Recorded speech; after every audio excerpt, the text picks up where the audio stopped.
rich history of this place owes much to its geographical location. Located in the borderlands, the gateway from the Carpathian Mountains to the lowland plains, on the navigable Sand River, which of course created great trade opportunities. And that is why this town, Przemyśl, grew up. I'm standing here in the market square in Przemyśl at the beginning of our journey, a journey through history which takes us from the end of the Roman Empire to the end of the Second World War, a rich history of people, of buildings, of institutions. Join me on Poland Daily History as we see Przemyśl above ground and below ground.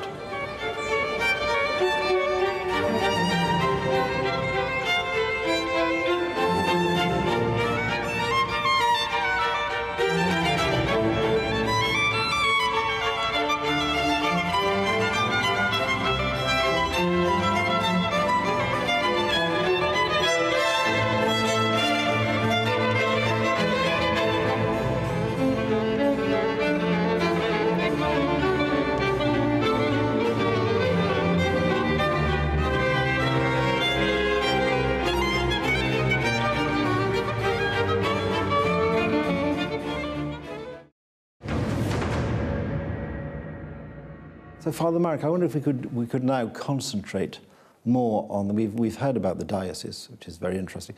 If since we're sitting here in the crypt of the cathedral, if we could just discuss a bit more about the sort of buildings and the building of this cathedral. Mm-hmm. And as we said earlier, the first cathedral or we think what might have been the first cathedral at least, was the wooden church originally. And then, I think you were telling me earlier about the discovery at the beginning of this century of the rotunda, mm-hmm. The foundations of which we can see in the corner, just out of camera shot probably. And we think that may have been the first cathedral, of the sort of stone cathedral, the rotunda. Yeah, it could be. We think so. But we're not quite sure. I think our state of knowledge is not quite sure. And then this cathedral, the actual building we're sitting in now, which of course above ground is this great Gothic cathedral. This started life in the 16th century? In the 15th century. 15th century. 1460, it was the beginning of the building this Gothic cathedral. Right. And does much of the Gothic cathedral still exist in terms of, can we see much of the original sort of 15th century? In this building? Construction, does much of it still remain? Yeah, a presbytery is still in Gothic shape, okay, with a Gothic vault. Yes, the Gothic vaults, yes. Gothic vault. And the other parts are from Baroque period. The Baroque period, right. The church was built, it started in the 15th century, and then what would you say were the major stages of development of the cathedral? Mm-hmm. I have to say that this Gothic cathedral is third or fourth cathedral of Przemyśl, because wooden church of St. Peter's and rotunda of St. Nicholas, it was the first and second one, and the first one was on a castle hill. It was established in 1412 right. by King Władysław Jagiełło, who gave castle Orthodox Church to Roman Catholic Church. Right. Okay. So this in fact could probably be could probably even be the fourth cathedral. Yeah. This one. That's excellent. And so this started in the 15th century, the building. And could you just remind us of the various stages that this building has gone through? So it was started in the 15th century. Mm-hmm. Then what happened? Yeah, the beginning was in 1460. In 1495 was the big fire in this cathedral, which destroyed a roof. Right. And the next, after rebuilding, it was finished about 1559. So it could about 100 of years to build this cathedral. Okay. And then from 1559, mm-hmm. what was the next major development in the cathedral, in the structure, to get to the structure we see today? Mm-hmm.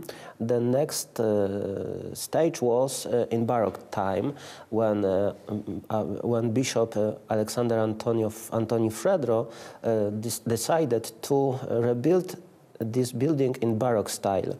Right. It took place from 1727 to 1744. In this period was also destroying the roof in Yes, as we heard about 1733. earlier, the fire in the roof, yes. Yeah.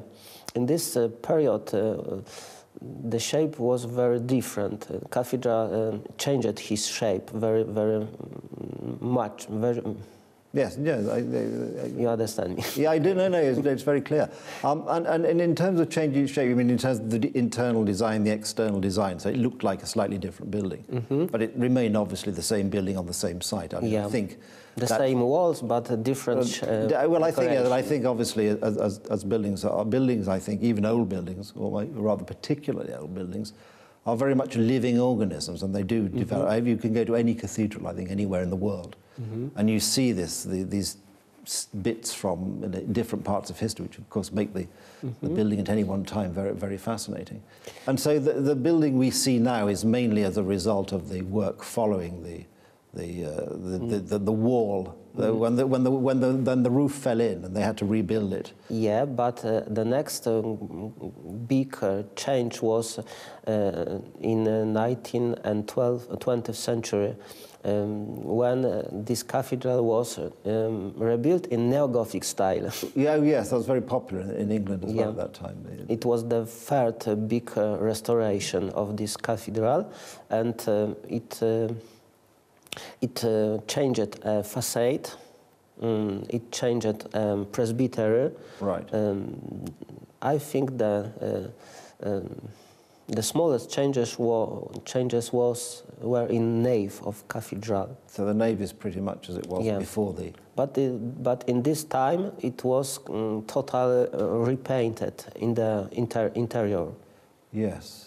But the actual design remained the same. It's just a sort of redecoration slightly, which of course follows. Because it is, and particularly we'll see later, no doubt. But the interior of the church is lovely. The main altar is absolutely fantastic. But it is a quite new an altar. It was made in 1894.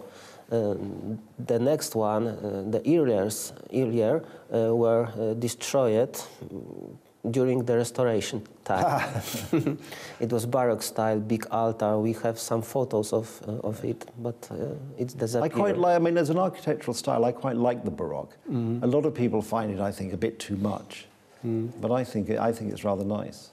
So it's a shame that you have something equally grand, but that you lost this. I mean, for me, and this is, I find so it's slightly controversial for a history program, but I find this habit now, which you see in these great cathedrals, like you have the marvelous great altar, then for other reasons, see the Mass actually celebrated on a much smaller altar, sort of elsewhere in the sanctuary, which I always find is a terrible shame, because you have these, the priest is there with his back to this marvelous altar, where of course in a previous generation he would have been facing that marvelous altar like the congregation.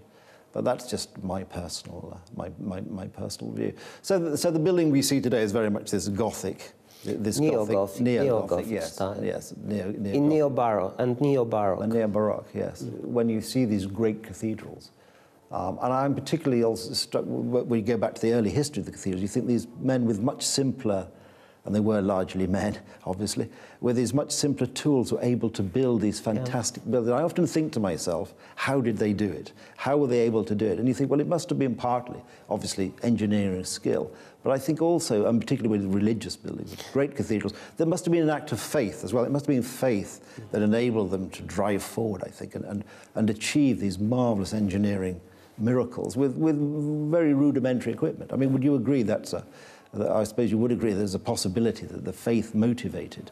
Sometimes I say that they were much smarter than we are today. Well, yes, indeed. I remember going to, when I was at university, a talk by the then Cardinal in England, and saying you should look at, because people, of course, they always have this debate, well, the church shouldn't have these buildings because we should be looking after the poor. And he said, well, we can do both. But he said, for him, as a cardinal, when he looks at a great cathedral, he says it's a sermon in stone, which I think is a marvellous way of looking at it, or in this case, a sermon in stone and a sermon in brick. I mean, I think that's just a marvellous way of thinking of these great cathedrals. Father Mark, could I just ask, just in the corner of the crypt here, there is the rotunda, which you said was first discovered unearthed probably, at the beginning of the last century, in the early part of the 20th century. And what actually can we see in terms of what does the rotunda tell us about the building which was there before? This is one of the oldest churches in Przemyśl from 12th or 13th century, which next was demolished to make a place for Gothic style cathedral. Right. And originally it is under presbyterium of contemporary cathedral. And we say that it could be our early cathedral. Right. It is St. Nicholas Church.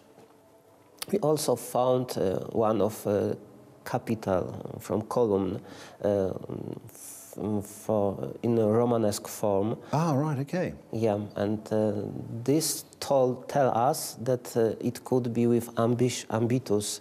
Yes, and the circular form. That's interesting. This is marvelous when you and this is all because I think this is sort of causes us to slightly rethink our understanding of how the cathedrals here developed, because we thought that we had the original wooden cathedral, and we had sort of this building on this site, and this sort of means that we may have had this rotunda, may have had this sort of intermediate, this second cathedral. So this may well be our third cathedral here in. Also, we can say nowadays in the walls, outside walls of cathedral, some stones which are originally from rotunda or from castle church. Yes, well, that's a great thing, which of course always has happened. That when anything has been rebuilt, the builders look around as they do and scavenge the stones from wherever they can find them. So you find odd things, and that's again, I think, contributing to the history of the. Also in these crypts you can find some stones from earlier times. I can show it.